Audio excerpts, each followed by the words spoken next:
Kota Garut dikenal sebagai kota dodol. Dodol pun menjadi salah satu camilan khas Garut yang diburu wisatawan sebagai oleh-oleh dan juga menu berbuka puasa. Nah, bagaimana ya proses pembuatan dodol Garut ini? Simak segmen sehari menjadi berikut ini. Muka aku jadi putih-putih kena debu gitu nggak? Nggak bisa, jadinya ini lengket. Seru ternyata. Apa yang terlintas di benak Anda kalau mendengar kata Garut? Kita coba cari tahu yuk. Dodol, cokodot, terus tempat wisata. Kota dodol, makanannya yang lebih terkenal khasnya di Garut itu dodol. Garut ternyata emang identik dengan dodol, makanan ringan dengan rasa yang manis. Bahan utama dodol adalah santan kelapa, tepung beras ketan, gula, dan sedikit garam. Nah, kali ini saya akan mengikuti proses pembuatan dodol di salah satu produsen dodol Garut yang sudah ada sejak tahun 1949. Nah, saya udah siap dengan puluhan kilo kelapa yang memang menjadi bahan utama pembuatan dodol. Yuk kita lihat proses pembuatannya. Pertama-tama, siapkan kelapa yang sudah tua ya. Kelapa yang diolah di sini berasal dari kawasan Ciamis dan Tasikmalaya, tetangganya Garut. Belah kelapa dan pisahkan airnya. Nantinya air kelapa ini akan dimanfaatkan untuk pembuatan agar-agar kelapa. Kejepit, Pak. Ayah kejepit sama kelapanya. Jadi pas pecah. Membelah kelapa tidak boleh sembarangan ya, harus didampingi profesional. Ekstra harus hati-hati. Setelah kelapa dibelah, pisahkan daging kelapa dengan batoknya. Hati-hati karena pakai benda tajam. Lanjut, cuci kelapa. Cuci kelapa di bawah air mengalir dengan air hangat. Ini supaya bakteri yang menempel mati. Pastikan juga mencuci daging kelapa sampai bersih. Kalau sudah bersih, waktunya diparut. Potong dulu ya, biar masuk ke dalam mesin parut. Jadi sebelum bubur kelapa ini masuk ke mesin pemerasan, ini sudah dipasang kain untuk menyaring ya, Ayah? Ya. Jadi nanti ampas kelapanya terdapat 2 kali saringan. Di sini yang pertama dan di sini yang kedua, sehingga nanti yang keluar hanya tinggal santan atau airnya saja. Untuk menghasilkan santan yang berkualitas, pemerasan kelapa hanya dilakukan 2 kali saja. Ternyata ada pipa bocor. Ternyata dianya lepas. Santan kelapa sudah siap, lanjut ke proses yang lain, yaitu membuat bubur ketan. Bubur ketan dibuat dari adonan basah dan kering. Adonan kering dari tepung beras ketan, adonan basah dari beras ketan yang sudah direndam kemudian dihaluskan dengan menggunakan mesin. Masukkan adonan basah terlebih dahulu ya, baru kemudian adonan keringnya. Nggak kelihatan apa-apa gitu loh.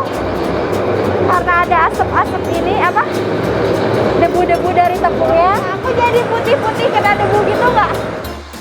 Tambahkan air sedikit demi sedikit agar adonan lebih mudah tercampur rata. Kalau sudah tercampur, saatnya dituangkan ke dalam ember. Bubur ketan sudah siap, santan juga sudah siap. Saatnya mengolah dodol. Tahap pertama, masukkan santan yang sudah diperas tadi ke dalam mesin yang diberi nama kancah. Dalam setiap kancah, 140 kg adonan dodol dapat diolah. Dan di tempat produksi ini terdapat 19 alat aduk atau kancah.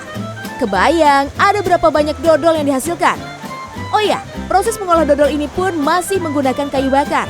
Alasannya karena api yang dihasilkan lebih stabil dan juga untuk mempertahankan tradisi. Oke, langsung masukin adonan kita, Pak. Oke. Ini berapa kilo ini, Pak? Ini tergantung ininya, kualinya. Wah, ada yang gede bisa banget. 60 kilo, 80 kilo, bisa 70 kilo. Oh, siap. Masukin ya? Iya, pelan-pelan ya, Pak. Pelan-pelan. Setelah adonan berubah warna agak kecoklatan, masukkan gula pasir dan perasa. Ini susunya susu powder ya, Pak ya? Susu powder, ya powder. Maksudnya susu bubuk ya, Pak? Ya, nyusulan, susu dari nyusulan. Setelah 3 jam, warna adonan berubah menjadi coklat. Ini tandanya adonan sudah matang. Aromanya pun juga menggugah selera. Buih-buih juga semakin banyak dan meletup-letup. Waktunya dicek apakah adonan sudah bisa diangkat. Cara mengeceknya juga unik loh. Nah, jadi untuk mengecek apakah dodol sudah matang atau belum, ini diceknya dengan cara seperti ini untuk mengecek kekentalan atau kekenyalan dari adonan itu sendiri. Jadi nanti dari pegawai kemudian dicek ke mandor apakah ini sudah layak atau belum gitu. Ini kira-kira udah apa belum Pak? Aduh. Udah ya? Udah. Nah, kalau sudah matang dan siap diangkat, baling-baling yang ada di mesin pengaduk ini harus diangkat terlebih dahulu. Lanjut, tiriskan dodol ke dalam loyang-loyang cetakan.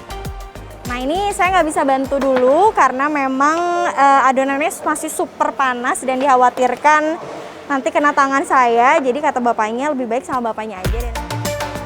50 loyang sudah terisi nih, tapi belum bisa langsung dimakan ya. Didinginkan dulu semalaman di ruangan khusus. Oh ya, jangan lupa didata ya sebelum disimpan. Tapi sebelum masuk ruang pendinginan, harus ditimbang terlebih dahulu ya untuk pendataan. Nah, dodol yang sudah dingin hasil pengerjaan kemarin, selanjutnya langsung dipotong dan dikemas. Nggak bisa, dianya ini Bisa ini langsung lengket. potong. Nah ini kita bikin dulu. Oh, kayak gampang lihat bapaknya ya, tapi ini saya Iya udah. gini aja kayak keras gitu ya Pak. Bukan keras apa ya? Lengket ya Pak ya. lengket. Saya kira mudah loh, ternyata ini perlu keahlian. Beberapa kali saya gagal memotong adonan dodol ini. Sudah dipotong memanjang, dodol dipotong kecil-kecil untuk dikemas. For your information, dodol yang dikemas manual hanyalah dodol dengan rasa original, wijen, dan susu. Kemas dodol menggunakan kertas tipis sebelum dikemas ke dalam box. Ternyata proses ini juga menantang loh. Pastikan dodol terbungkus rapi ya. Udah emang nggak bisa dia. Udah berapa kali nyoba emang keluar. Jika 3 jenis dodol klasik dikemas manual, dodol dengan aneka rasa dikemas dengan menggunakan mesin. Kalau ada yang kelewat gimana Pak? Lewat yang kosong isinya. Oh, ini harus cepet-cepet nggak boleh ada yang kelewat. Seru ternyata. Saya kira mengemas menggunakan mesin lebih mudah dari pengemasan manual, tapi ternyata sama-sama menantang loh. Ayo cepet. Nih Pak. Tapi harus hati-hati juga ya megang dodolnya, nanti dodolnya bisa hancur ya Pak ya kalau kita terlalu tekan ya Pak. Dan karena gerakan tangan saya belum bisa mengimbangi kecepatan mesin kemasnya, jadilah ada beberapa kemasan yang kosong. Ya. Jadi dari hasil mesin sachet yang udah tadi saya kerjain, ternyata setelah dicek banyak yang kelewat kan tadi celah-celahnya itu, sehingga di dalam sini ini jadi nggak ada apa-apa, nggak keisi apa-apa. Dodol selanjutnya dikemas ke dalam box berukuran 250 dan 500 gram untuk dipasarkan. Keberadaan dodol sendiri ternyata sudah ada sejak abad ke-9 Masehi. Bukan hanya di Garut saja, tapi di beberapa wilayah di Nusantara seperti Sumatera Barat, Kalimantan, dan Jawa Tengah. Naskah Kakawin Ramayana di masa abad 9 Masehi yaitu menyebutkan kata dual-dual ya.